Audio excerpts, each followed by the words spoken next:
¿Cómo están, iglesia? Familia, ¿bien? ¿Contentos? El calorcito se sintió esta semana, ¿verdad? Y gracias a Dios que hoy, día domingo, durante la semana nuestros ojos han visto muchos momentos donde nos recuerdan en el mundo donde estamos, o al menos en el país donde estamos, hay mucho movimiento esta semana referente a Jesús, a su muerte, a su resurrección. Pero hay muchas personas que ignoran realmente qué significó la muerte y la resurrección. Pero gracias a Dios que su palabra es enseñada. Dios nos ha dado, a la iglesia ha dado dones a los hombres y maestros y personas que están dadas y puestas para ayudarnos a entender más lo que la Biblia nos enseña en cuanto a este tema. Y hay mucho que podríamos decir, pero el día de hoy apartamos un poco de tiempo para romper con el ciclo que teníamos de la serie del Sermón del Monte, para enfocarnos en este día especial en el tema de la resurrección de Cristo, la gloriosa resurrección de Jesús. Así que ya hemos cantado acerca de la esperanza que hay en Él, ya hemos orado al respecto y en este momento pues nos disponemos a escuchar su palabra juntos. Así que déjenme hacer una pequeña oración antes de iniciar con la predicación. Señor, vengo a ti, venimos a ti y pedimos, Señor, tu gracia nuevamente. Es tu gracia la que hace que nuestros ojos puedan ver, que nuestros oídos puedan oír. Señor, yo te ruego que tomes estos débiles esfuerzos, pero dependientes esfuerzos en el poder de tu Espíritu, para que tu palabra pueda ser explicada, aplicada a cada uno de los que estamos aquí. Señor, necesitamos escuchar tu voz, necesitamos tu palabra y pedimos que nos des hambre de ella, nos des deseo por conocerte, no nada más porque nuestra mente entienda más cosas, sino que nuestro corazón arda por ti. Se ha encendido al afirmarnos en la gloriosa resurrección de Jesucristo. Señor, bendícenos, te lo pedimos en su nombre. Amén. Todos los días eres cautivado por la gloria de algo o de alguien. Todos los días hay algo en este mundo que cautiva tu mirada, tu atención, tus sentidos. Quizá tú vas pasando por la calle y vas siendo cautivado por la gloria de una flor, su aroma, su delicadeza, la hermosura que en ella hay. Quizá tú eres cautivado por la gloria de un rico manjar o un rico platillo, no sé si sea carne asada o una buena barbacoa o algo que sea de tu preferencia, pero te cautiva la gloria de ese platillo. Todos los días, de alguna manera, somos cautivados por las glorias que hay en las cosas de este mundo. ¿Y qué me refiero con las glorias o la gloria? Es que usamos y decimos, habitualmente nos referimos a la gloria de algo. Y es que entendemos que las cosas creadas en sí tienen belleza, tienen cualidades, tienen distinciones, tienen rasgos que nos llama la atención, que podemos disfrutar.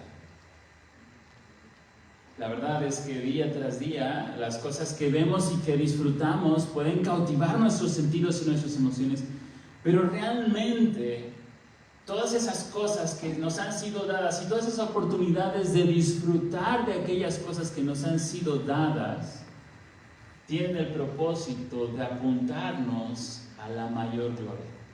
Tienen el propósito de que volteemos a ver, de que nos estén señalando a aquella única y mayor gloria que existe y puede existir y existirá por las edades, que es Dios mismo, la gloria de Dios. El día de hoy, el día domingo, hoy estaremos yendo sobre este pasaje de Lucas 24, y estaremos viendo la relevancia de este pasaje sobre todo el cómo nosotros podamos ver la gloria de la muerte y la resurrección de Cristo en el Antiguo Testamento, en Moisés, los profetas y los salmos. ¿Cómo podemos ver que no fue algo, un plan B o una casualidad o fue una reacción de Dios a algo, sino fue algo, como dice Efesios, que Él planeó desde antes de la fundación de este mundo? Él lo planeó en su eternidad, Él lo planeó, lo hizo el Dios Trino, el Hijo, el Dios Padre, Dios Hijo, Dios Espíritu, decidió planearlo en su eternidad para mostrar su gloria a personas finitas como tú y como yo, personas que van a ir al polvo, pero que no olvidemos que Dios nos ha dado un alma y un aliento de vida que permanecerá también para siempre.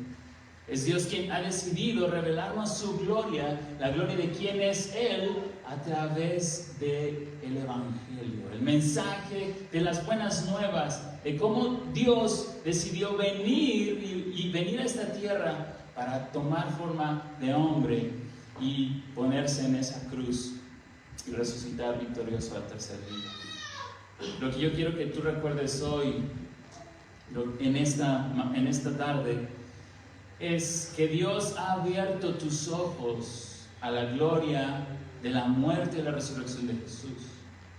Por tanto, tu corazón debe arder más por Cristo. Dios ha abierto tus ojos a la gloria de la muerte y la resurrección. Y la realidad es que en alguna medida todos vemos parte de la gloria de la resurrección y la muerte. Todos de diferente manera estamos viendo la hermosura y viendo como un diamante esas caras que tiene la muerte y la resurrección de Jesús. En la medida que nosotros vamos yendo a las Escrituras, vamos conociendo lo que ellas dicen acerca de Jesús, de su muerte y su resurrección, nuestros ojos van maravillándose de ese hecho y de lo que Dios hizo en Jesús a través de su muerte y resurrección. Este sermón, el sermón de este día, está dividido en dos puntos sencillos para que tú puedas recordar estas dos verdades principales. El primero de ellos es, vamos a estar meditando en la gloriosa resurrección. ¿En qué significa? Hablamos de la resurrección y qué estaremos diciendo acerca de esa gloriosa resurrección. Bueno, déjenme en primer lugar mencionar que la palabra gloria en el original, en el hebreo, se traduce como kabod. Kabod es la palabra hebrea de gloria. Y usted lo puede ver, esta palabra que se traduce también como peso. Peso. En la idea que tiene la palabra gloria aquí es ese sentido de peso. Cómo algo puede tener peso o tiene presencia en algo.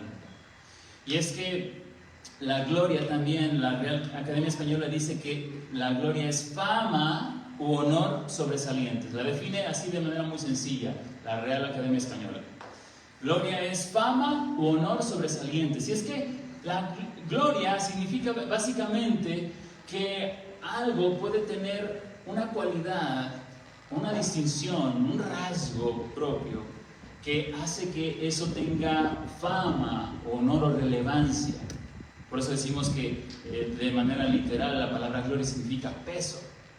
Es decir, cuando algo tiene peso, tiene presencia, puede conseguir un impacto o puede tener esa presencia en algún lugar. Un ejemplo sería que cuando hablamos de que Dios nos ha creado imagen suya, nos ha creado para que reproduzcamos esa imagen y esa imagen sea más y más presente a través de nuestra manera de reflejar a Dios y haya presencia, haya peso de la imagen de Dios en nuestra manera de vivir. Entonces la palabra gloria habla de esas cualidades. Un ejemplo sería el que hemos dado anteriormente, es la gloria del Everest. ¿Cuál es la gloria del Everest?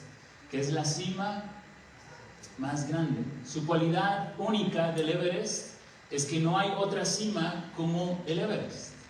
Esa es su gloria. La gloria del Everest es que es la punta más alta, es la cima más alta y tiene peso el Everest. Cuando tú escuchas el nombre y finalmente tú vas a saber que ese es el pico más alto. ¿Y qué hacen los hombres? Buscan subir a ese pico, ¿verdad? Para conocer o de alguna manera esa gloria les sea impactada. Hablaba también en la introducción de cómo nos puede maravillar la gloria de las cosas creadas. Estábamos en la semana viendo un árbol que tenía una flor muy bonita, grande.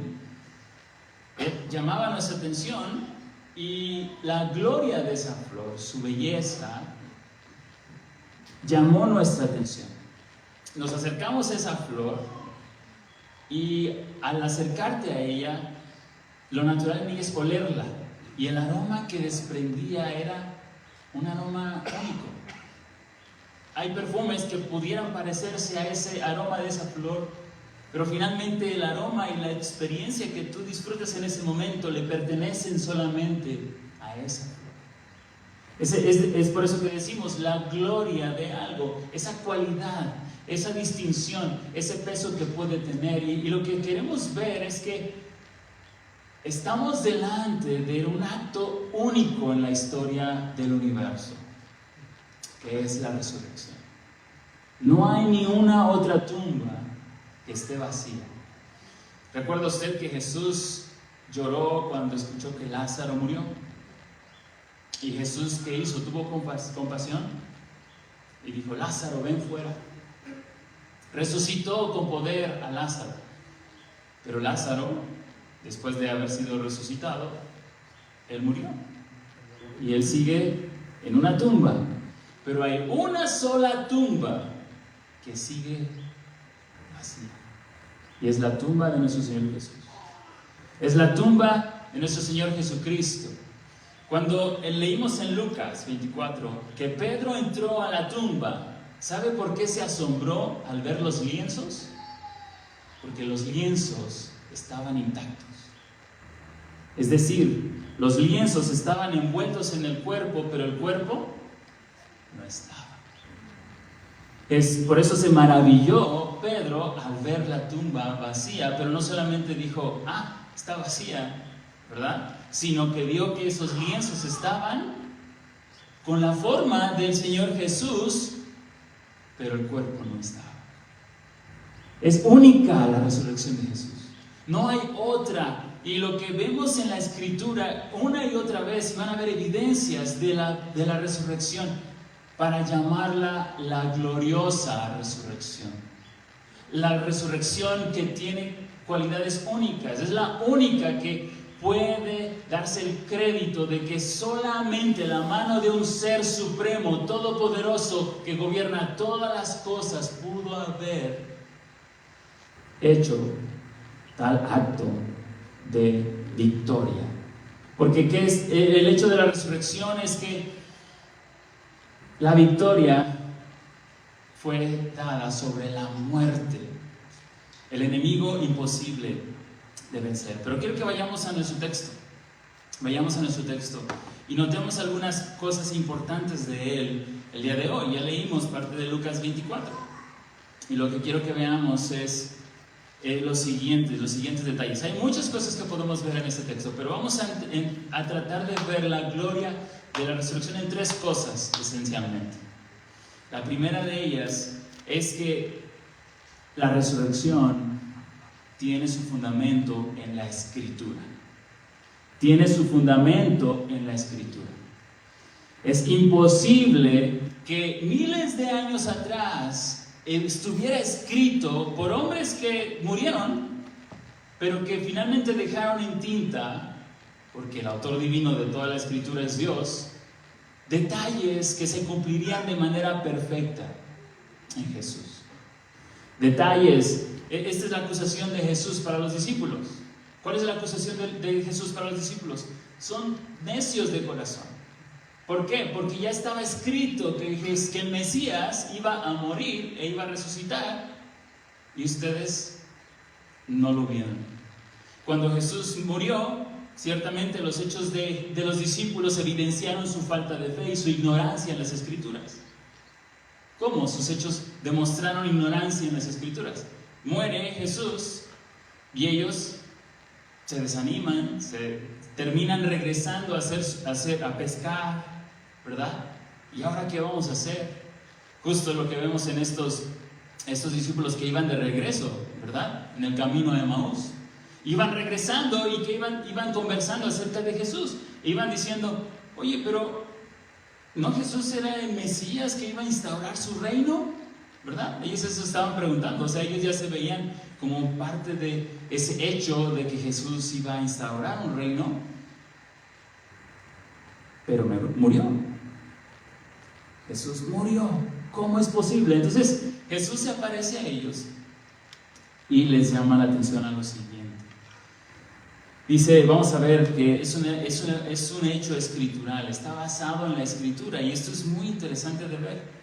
Espero que en esta mañana usted y yo podamos asombrarnos de ver cómo esto es imposible, que un autor humano hubiera diseñado la muerte y resurrección de Cristo de tal precisión, y que se hubiera escrito con una y otra vez, una y otra historia, anticipándonos lo que pasó en la muerte y resurrección de Jesús.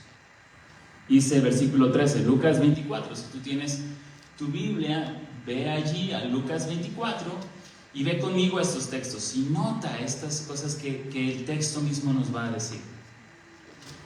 Aquel mismo día, dice, 2 de los discípulos iban a una aldea llamada Emaús.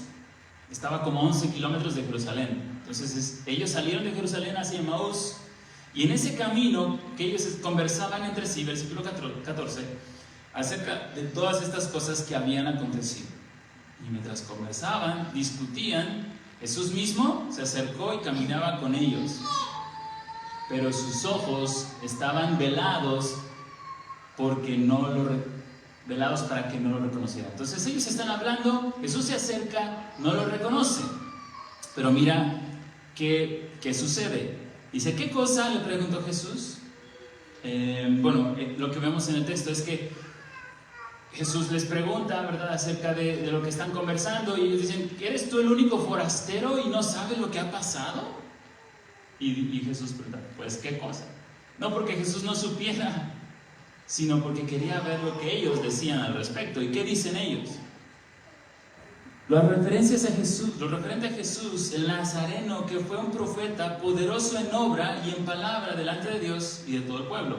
¿Qué vieron en Jesús? Que era un profeta, o sea, Dios lo había enviado, y reconocen, pues Dios lo envió y fue poderoso en obra y en palabra. Pero dice, pero finalmente fue muerto. Como los principales sacerdotes y nuestros gobernantes lo entregaron a sentencia de muerte y lo crucificaron. Hasta ahí. Pero nosotros, versículo 21, mira el versículo 21, esperábamos que Él era el que iba a redimir a Israel. O sea, que Jesús falló. ¿Verdad? Para ellos, Jesús falló. ¿Por qué ellos están viendo que Jesús falló? Porque no entendieron el Antiguo Testamento. Estos discípulos, como otros muchos más judíos, tenían y leían el Antiguo Testamento una y otra vez. Leían los Salmos, leían Génesis, leían Éxodo, leían mucho del Antiguo Testamento y no veían que Jesús o el Mesías moriría y sería resucitado. Entonces, dice aquí, esperábamos que Él iba a redimir a Israel. Además de todo esto, este es el tercer día desde que estas cosas acontecieron.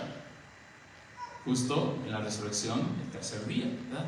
También algunas mujeres de entre nosotros nos asombraron, pues como fueron de madrugada al sepulcro y a no hallar su cuerpo, vinieron diciendo que también habían visto una aparición de ángeles que decían que Él vivía.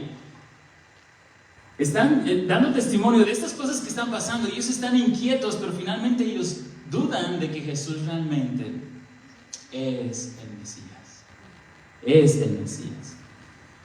Versículo 24, y algunos de los que estaban con nosotros fueron al sepulcro y lo hallaron tal como también las mujeres habían dicho, pero a Él no lo vieron.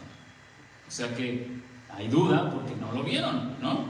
Entonces Jesús les dice, y aquí mira, presta atención en el versículo 25, oh insensatos y tardos de corazón. La palabra insensatos tiene que ver con necios, duros, tardos de corazón, para creer todo lo que los profetas han dicho. ¿Cuáles profetas?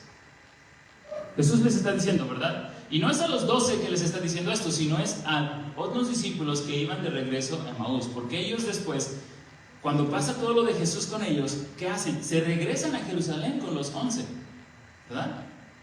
No son de los discípulos del grupo íntimo de los 12, pero ciertamente se aparece a estos dos y ellos dicen, Jesús les hace esta acusación. Son duros de corazón para entender lo que los profetas han dicho. ¿Qué fue lo que ¿cuáles profetas? Aquí, ¿qué profetas se está refiriendo? Jesús dice, sigue versículo 26, ¿no era necesario que el Cristo padeciera todas estas cosas y entrara en su gloria? Jesús les hace una pregunta. ¿Los profetas qué han dicho?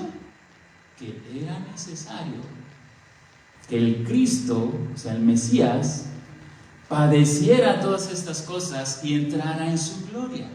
Y entonces sucede algo muy importante, comenzando por Génesis, Éxodo, Levítico, Números y Deuteronomio, o sea, Moisés, versículo 27, miren ahí en su Biblia, versículo 27, comenzando por Moisés, continuando por todos los profetas.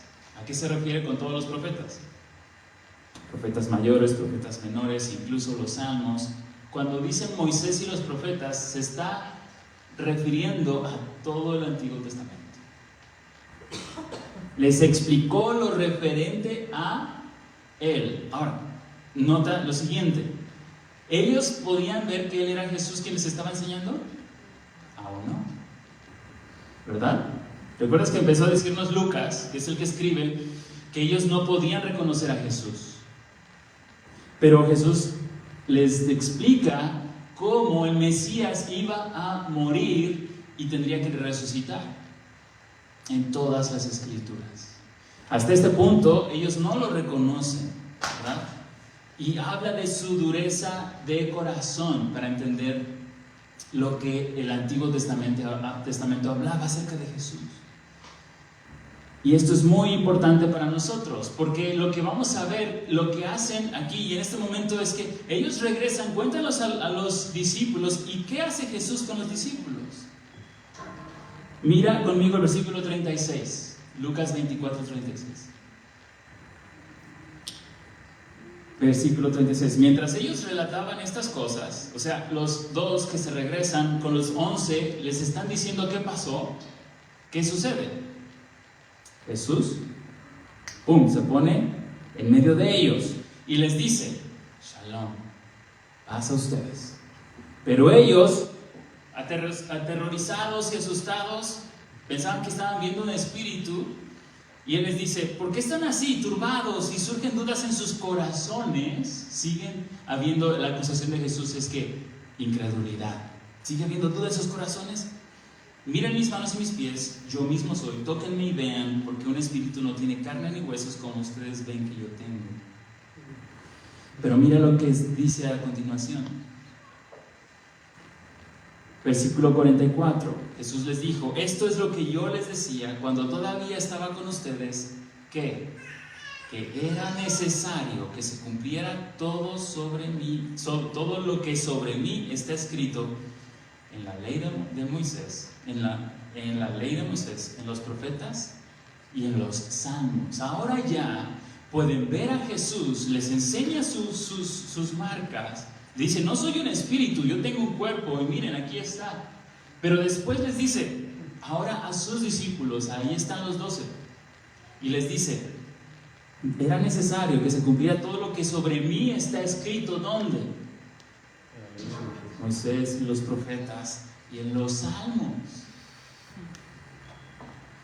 Entonces les abrió la mente para que comprendieran las Escrituras y les dijo, así está escrito, el Cristo padecería y resucitaría entre los muertos al tercer día. Y esto es muy importante para nosotros hoy, porque, hermanos, amada iglesia, en la medida que nosotros podamos contemplar más profundamente lo que el Evangelio nos presenta desde el Génesis, recorriendo cada libro hasta el Apocalipsis, podremos entender y conocer más a Cristo mismo y su revelación.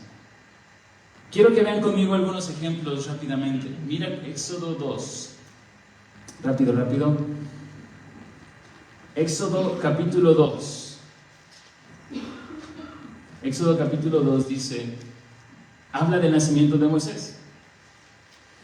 Y este es el libro del Éxodo, cuando el pueblo de Israel estaba en Egipto y estaba en esclavitud, y Dios promete que escucha el clamor de los israelitas, y Dios promete un libertador. Y aquí con el nacimiento de Moisés vamos a ver historias en la Biblia que nos van a anticipar el obrar de Dios, cómo Dios obra, cómo Dios salva, cómo Dios lleva a cabo sus obras de redención.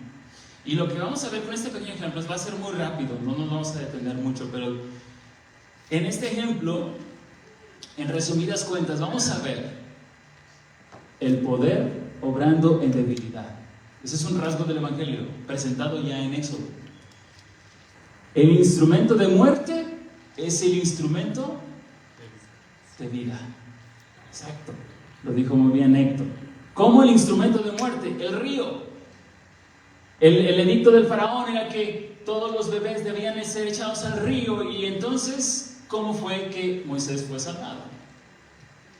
Por medio del río. Poder en debilidad, ¿cómo? ¿A qué te refieres? ¿Cómo Dios iba a salvar a su pueblo? No a través de guerreros así portentosos y todo un ejército que estaría matando a todos los egipcios, y todos nos imaginamos esas películas, ¿verdad?, de guerra allí, y todos los israelitas. No, poder en debilidad. Y lo muestra desde entonces.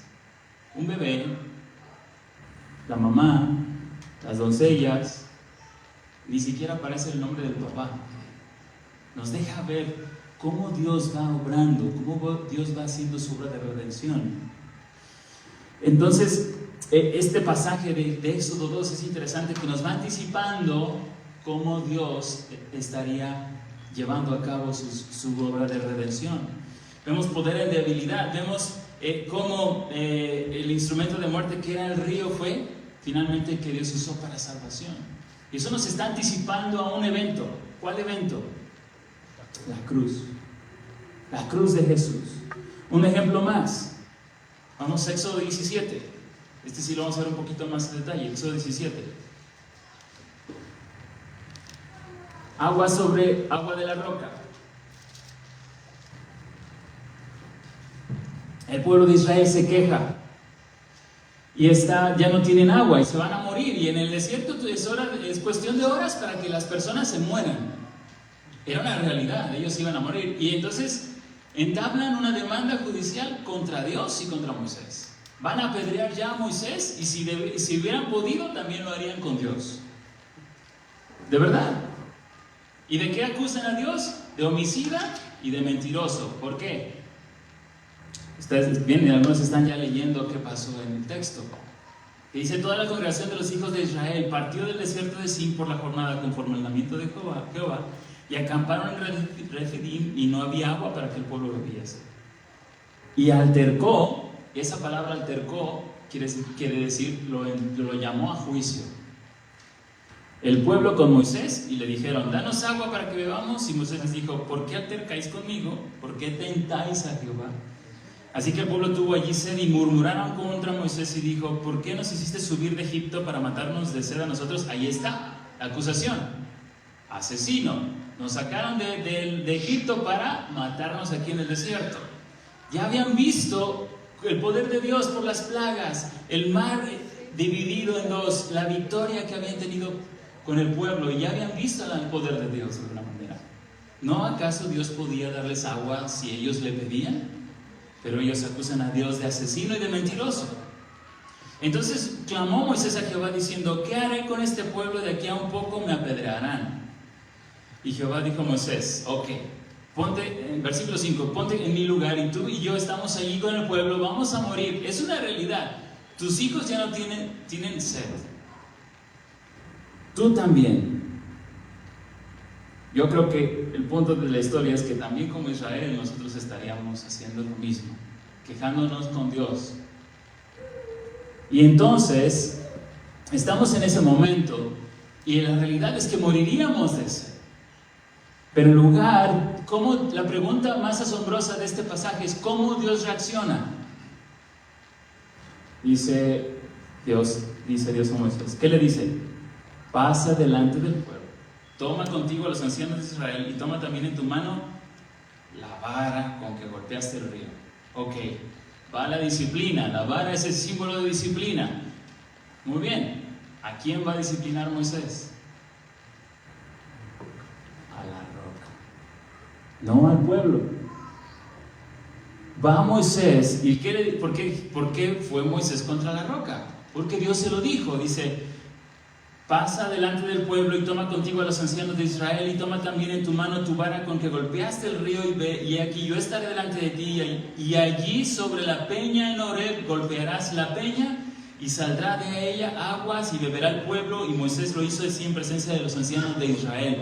¿Qué está pasando en este momento? Un ejemplo más. Y miren aquí lo que están haciendo. Jesús, ¿qué hizo con sus discípulos? Abrió muy probablemente este pasaje y les enseñó cómo el Mesías iba a tener que morir. Y ellos, cuando vieron a Jesús morir, estaban anonadados y diciendo, ¿por qué Jesús murió? Cuando tenían Éxodo 17 y podían haber visto que ya había sido, ¿cuánto tiempo atrás había sido escrito Éxodo 17? Bueno, por lo menos 3,000 años, muchos más, o sea, 3,000 años por lo menos, que Moisés escribió este libro, donde ya se había anticipado que el Mesías moriría. ¿Cómo? ¿Cómo lo vemos? Bueno, no es tan sencillo de ver, ¿verdad? Pero ese es el punto de que ellos no ven a Jesús hasta que sus ojos les son abiertos.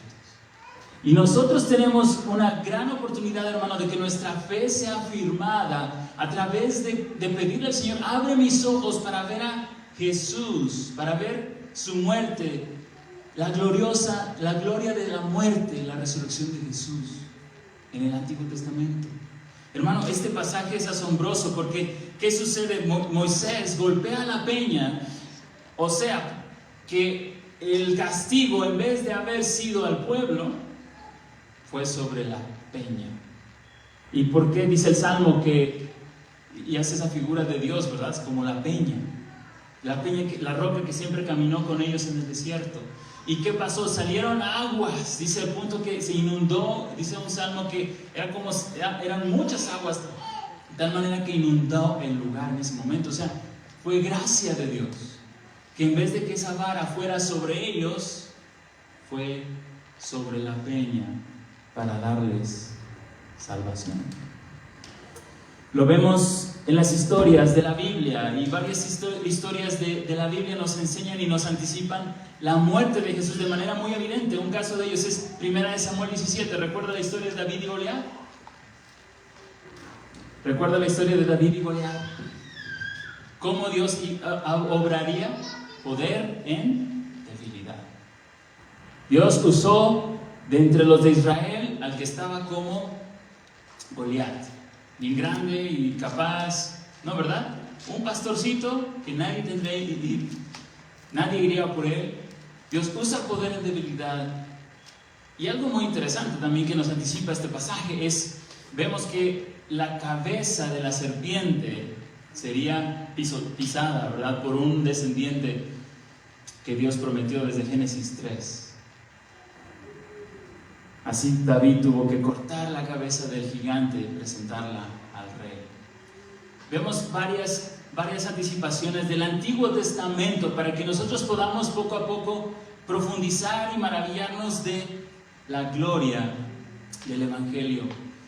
Un último pasaje nada más ahí en Jonás 1:17. Jonás 1:17. Es la historia muy conocida. ¿Y recuerdas qué pasó con Jonás?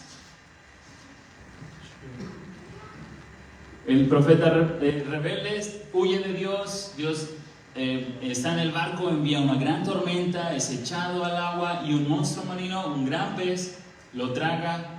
Y Jonás dice, versículo 17, tenía preparado un gran pez que tragase a Jonás, y estuvo Jonás en el vientre del pez 3 días, 3 noches.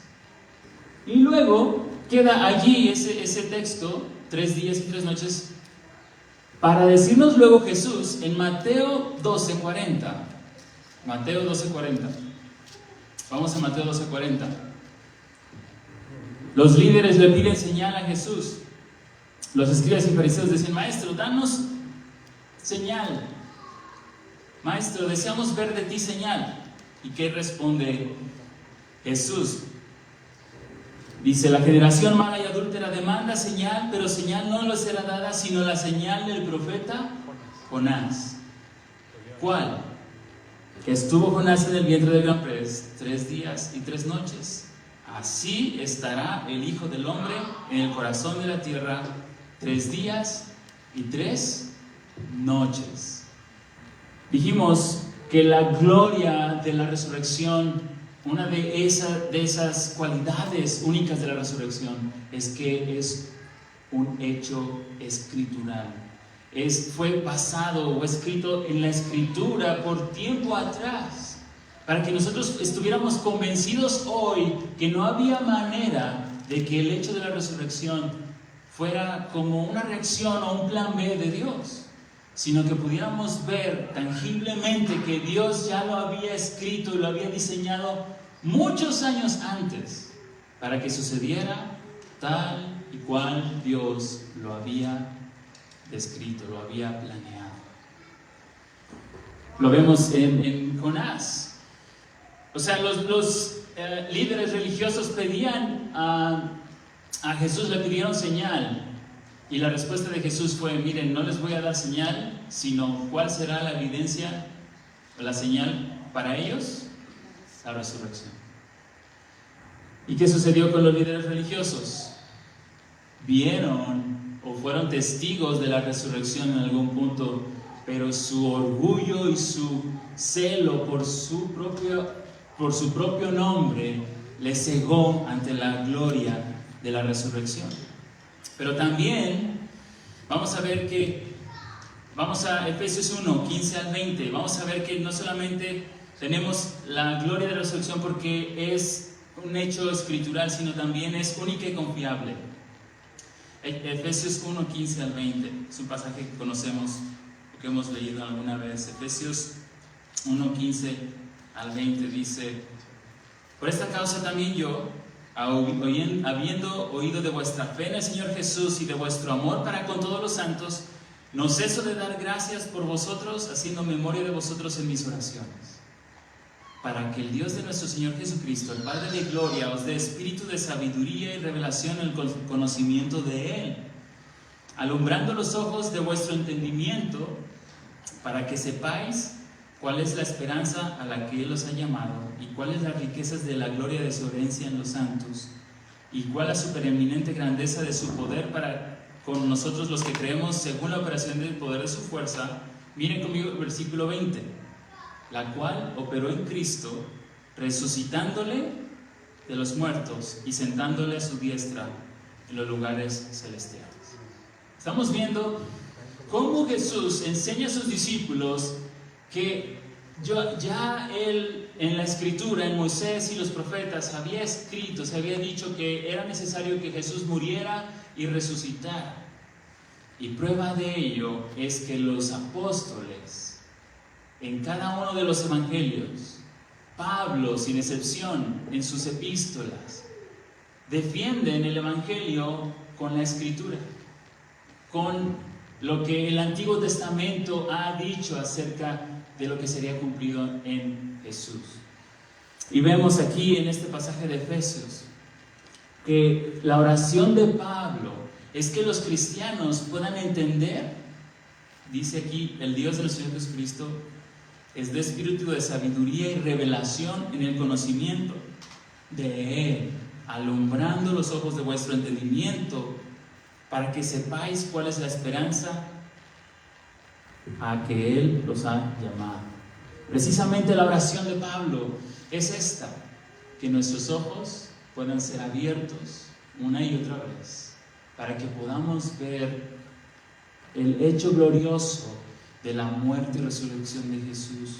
Por eso dice versículo 20, ese poder que operó en Cristo, ¿cómo? Resucitando de los muertos y sentándole a la diestra en los lugares celestiales. Es una bendición, hermanos, que nosotros tenemos, el que podemos ir a la Escritura. Tenemos allí en el acceso en la palabra de Dios una y otra vez para ver la gloria de la muerte y la resurrección de Jesús y el significado de ella para nosotros. La resurrección es un hecho glorioso único en la historia de la humanidad, lleno de esperanza. ¿Por qué? Porque el enemigo que era imposible de vencer, que era el pecado y la muerte, fueron vencidos y podían ser solamente vencidos por Dios mismo. Dios mismo venció al pecado a través de la resurrección. Por eso dice el texto, ¿verdad? ¿Dónde está, oh sepulcro, tu victoria? ¿Dónde está, oh muerte, tu aguijón? Ya no hay más poder de la muerte sobre aquellos que se unen a Cristo, y unidos a Cristo tienen esperanza de que la muerte ya no más va a reclamar sobre estas personas su vida, sino que sabemos que todos aquellos que estamos en Cristo tenemos la esperanza de que la muerte es meramente un paso más para ir a la presencia de Dios para siempre. El pecado es el otro enemigo imposible de vencer.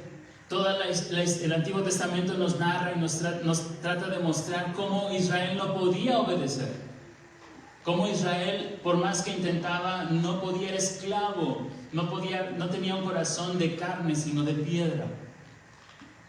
Hasta que vendría aquel que podría vencer el poder del pecado sobre las personas. Y ahora dice en Romanos 8 que el Espíritu de Dios viene a morar en el creyente para darle vida y darle poder sobre el pecado, darle victoria sobre el pecado. Así que vemos en la Escritura, en primer lugar, la gloria de la resurrección. Es gloriosa porque es única. Es gloriosa porque no hay otro evento que se pueda comparar como la resurrección de nuestro Señor. Y aquí meramente quiero hacer unas aplicaciones sencillas. Una aplicación que podríamos tomar aquí es que cuando nosotros vayamos a la Escritura, pidamos al Señor que nos abra los ojos para poder ver desde Génesis, Éxodo, podamos ver a Jesús en ella, podamos tener mayor claridad de lo que nos está presentando la Escritura. Y es que muchas veces vamos a ella y terminamos meramente queremos ir a ella para nada más ser motivados y decir: Señor, ayúdame más a ser como David o a ser como otro héroe, ¿verdad? Abraham, tener la fe de Abraham. Y es que son ejemplo para nosotros, pero no, esas historias principalmente no nos han sido dadas para que terminemos concluyendo en ser como ellos, sino que precisamente nos están mostrando, nos están llevando para una y otra vez para culminar en la persona y la obra de Jesús. Y entonces, por medio del poder de Jesús, su pueblo tenga el poder para confiar, para responder en fe, en obediencia a Dios. Quizá los jóvenes que están aquí tenemos una gran oportunidad de estar leyendo más y más la Escritura. Pide ayuda ahí a tu papá, lee con él, para que de alguna manera al leer la Escritura él te pueda orientar y ayudar a ver cómo en la Escritura y otra vez necesitamos ir más allá de lo que vemos ahí a simple vista. Como Jesús dijo ahí en el camino de Maús, ¿verdad? Necios, tardos de corazón para entender lo que los profetas han dicho. Pero también queremos ver esta otra parte, versículo 32 de Lucas. Dice: no ardía, miren conmigo el versículo 32. de Lucas. Dice, ¿no ardía nuestro corazón dentro de nosotros mientras nos hablaba en el camino cuando nos abría las Escrituras?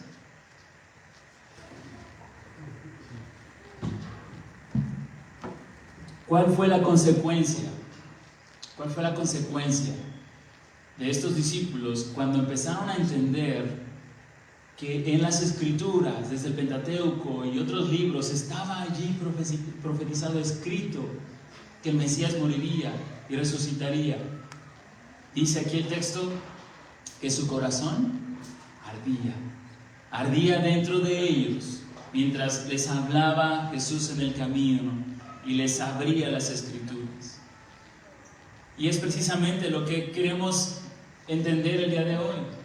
En la medida que nosotros vamos a ellas, a las Escrituras, y vemos estas historias y vamos entendiendo, profundizando en lo que nos hablan acerca de Jesús, nuestro corazón va cada vez más siendo convencido, siendo afirmado en que donde estamos descansando, donde nuestra fe se está posando, es en un lugar seguro, único. No hay manera de que esto pudiera haber sido diseñado por mente humana, sino que solamente la mano de Dios fue la que pudo haber diseñado y puesto una y otra pista y señal para apuntarnos a la cruz de Cristo, para tener su cumplimiento en la cruz y la resurrección de Jesús. Por último, vamos a 1 Corintios 1. Mire lo que dice el pasaje de 1 Corintios 1,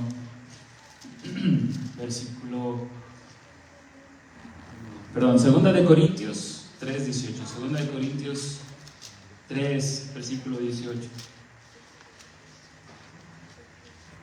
Dice, por tanto, nosotros todos, mirando a cara descubierta como un espejo, la gloria del Señor, somos transformados de gloria en gloria en la misma imagen como por el Espíritu del Señor. Pablo está hablando aquí de que la iglesia ha sido ministra del nuevo pacto y le ha dicho cómo, desde el versículo 14, mire cómo dice que el velo ha sido descubierto, el cual por Cristo es quitado, y aún hasta el día de hoy, cuando se lee a Moisés, mira el versículo 15, el velo está puesto sobre el corazón de ellos. ¿Te acuerdas en la narración de Lucas que dice que tenían un velo puesto y no podían ver a Jesús? Hasta que el velo les fue quitado y vieron a Jesús partir el pan y sentarse con ellos partiendo el pan, entonces le reconocieron y Jesús desaparece. Es interesante que Pablo aquí nos menciona que hay personas el día de hoy que leen a Moisés, o sea, Génesis, Éxodo, ¿y qué dice el versículo 15? Y aún hasta el día de hoy, cuando se lee a Moisés, el velo está puesto sobre el corazón de ellos. Hermano, usted se ha preguntado por qué tantas personas saben mucho y hablan mucho de Jesús y de la cruz, pero realmente sus vidas son las mismas. ¿Por qué su corazón realmente no está ardiendo por Jesús? Porque el velo está puesto.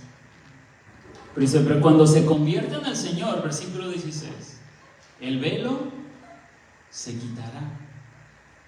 Porque el Señor es el Espíritu, y donde está el Espíritu del Señor, allí hay libertad. Y ahora sí, el versículo 18. Por tanto, nosotros todos, mirando a cara descubierta, como un espejo, la gloria del Señor, somos transformados de gloria en gloria en la misma imagen, como por el Espíritu del Señor. El propósito de la Escritura es que nosotros podamos mirar a Cristo, contemplar la gloria de Cristo, para que por medio de esa gloria, tal como Moisés, nos explica Pablo, que hacía Moisés, subía al monte y contemplaba la gloria del Señor y su rostro resplandecía. Por eso Pablo dice aquí, nosotros mirando a cara descubierta, como un espejo, la gloria del Señor, somos entonces transformados en la misma imagen del Señor, de gloria en gloria, en la misma imagen, como por el Espíritu del Señor. Así que la conclusión del día de hoy es que aprendemos de la historia, el camino de Emaús, que podamos ver desde Génesis hasta Apocalipsis cómo el propósito de esa escritura es que podamos ver y ser convencidos de que Dios es el autor de esa redención que nos ha sido dada. Dios es el que quiere mostrarnos y llevarnos a Cristo para que veamos a Él realmente como nos es revelado, cómo Él obra, cómo su poder obra en nuestra debilidad, cómo es su obrar, cómo es su salvación, cuál es el efecto del poder de resurrección en la vida de su iglesia. Hermanos, vayamos al Señor esta semana y pidamos que podamos ver más a Cristo en las Escrituras. Oremos. Señor, hoy es un día especial porque hoy es un día donde recordamos la victoria sobre el pecado y la muerte. Hoy recordamos que solamente a través del poder del Dios hombre, de Dios encarnado, Emmanuel, Dios con nosotros, a través de su muerte, a través de su sepultura y su resurrección es que nosotros tenemos esperanza. Señor, ayúdanos a poder ver a Jesús. Cuando vayamos a Génesis, cuando vayamos a Éxodo, cuando vayamos a los Salmos, podamos conocer más de Jesús. Y permítenos, Señor, danos la gracia para que nuestros corazones puedan arder en confianza y en convicción de que es tu obrar y es solamente nuestra fe está descansando, reposando en esta obra suficiente. No lo que nosotros podamos hacer o no lo que nosotros podamos añadir, porque no hay nada más que añadir y no hay algo que nosotros podamos hacer, sino ya todo ha sido hecho en Jesús. Ayúdanos, Señor, y permítenos ver más a Cristo durante la semana. Te pedimos en Cristo Jesús. Amén.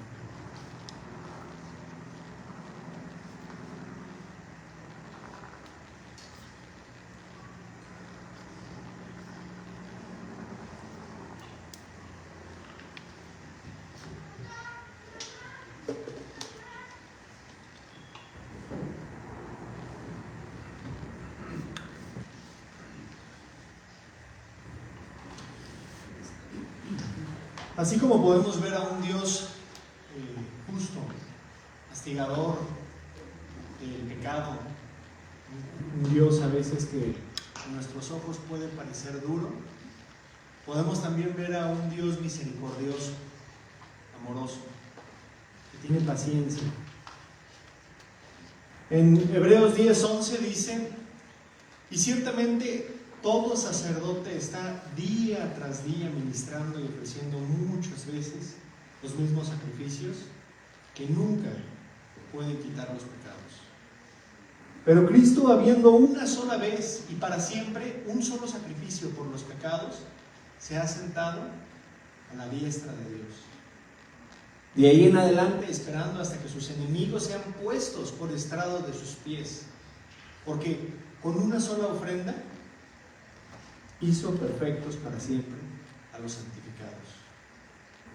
Y nos atestigua lo mismo del Espíritu Santo, porque después de haber dicho: este es el pacto que haré con ellos después de aquellos días, dice el Señor, pondré mis leyes en sus corazones y en sus mentes las escribiré. Añade: y nunca más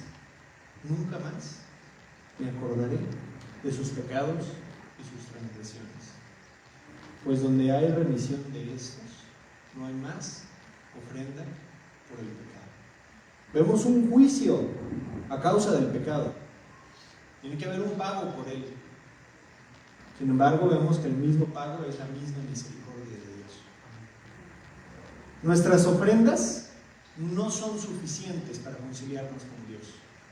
Lo que podamos hacer en este mundo, dar dinero, servir al prójimo, ayudar a los huérfanos, a las viudas, no es suficiente para poder salvarnos del pecado.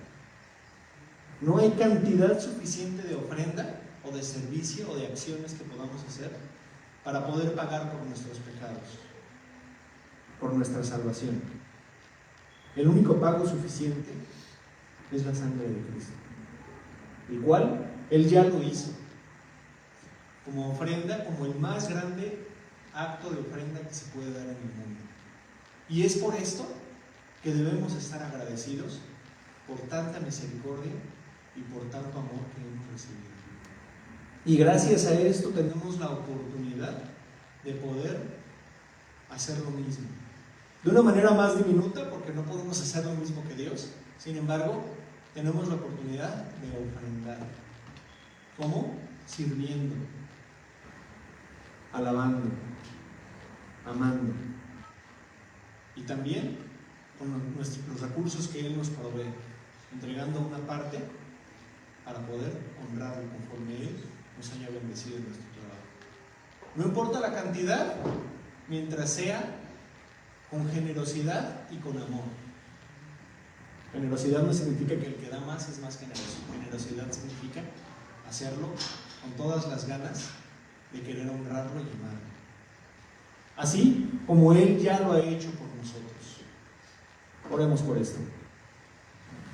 Señor, te quiero dar gracias porque el día de hoy tú nos permites poder reconocer que tú eres el único Dios que ha dado la ofrenda más grande. Estamos agradecidos porque sin ti no pudiéramos tener nada de lo que tenemos, mi Dios.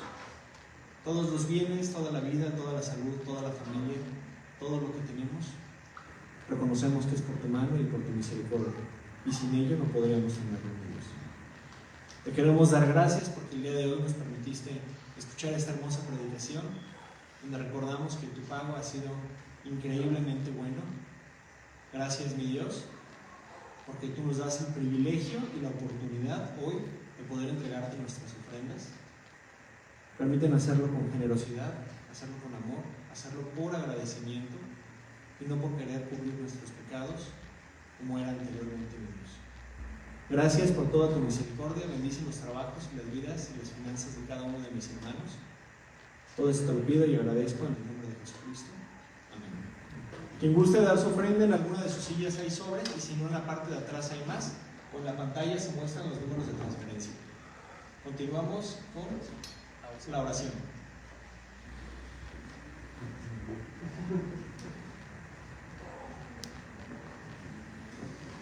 Bien, hermanos, vamos a tener este tiempo de oración pública. En esta hora estaremos orando por 3 peticiones. Hemos estado esta semana orando y un tanto preocupados con la iglesia por la salud de nuestra hermana Giselle. Ha tenido una situación crítica en su cuerpo. Ella ya había sido intervenida anteriormente en su columna y en estos días ha estado muy intenso su dolor, una situación muy difícil, y queremos orar por ella. Sí, está hospitalizada justamente por el dolor, y estamos orando con la iglesia, tomando un tiempo para orar por ella. Orar también, vamos a orar por nuestras familias en este mes de abril y mayo, orar por las familias de la iglesia, de esta iglesia. Dios nos ha dado diferentes familias, diferentes situaciones, luchas, dificultades, y queremos orar en especial. Parece muy general la petición, pero básicamente es orar por cada familia de la iglesia, que Dios dé gracia a los varones para ser los líderes de ese hogar. Las hermanas también puedan ser ayuda y bendición a sus esposos, por los hijos que puedan ser salvados. Entonces vamos a orar por las familias de la iglesia. El enemigo está puesto y ataca, ¿verdad?, continuamente. Puede haber desánimo, puede haber situaciones que están pasando en las familias y desconocemos. Pues vamos a orar por esto. Entonces voy a pedir a mi hermano Sergio que nos ayude a orar por las familias de la iglesia, nuestro hermano Héctor, que nos ayuda a orar también por nuestra hermana Liz. Y atrás nuestro hermano Cristian, si nos puede ayudar a también orar.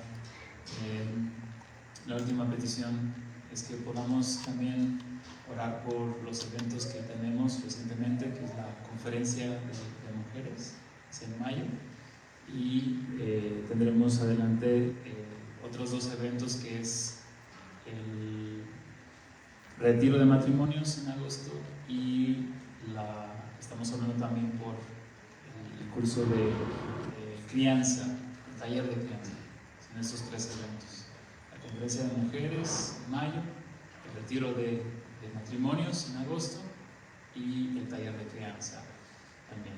Entonces, oramos en ese orden. Vamos a ver que desde ahí, desde sus lugares, pueden guiar por esto, y todos juntos oremos por estas peticiones en este tiempo.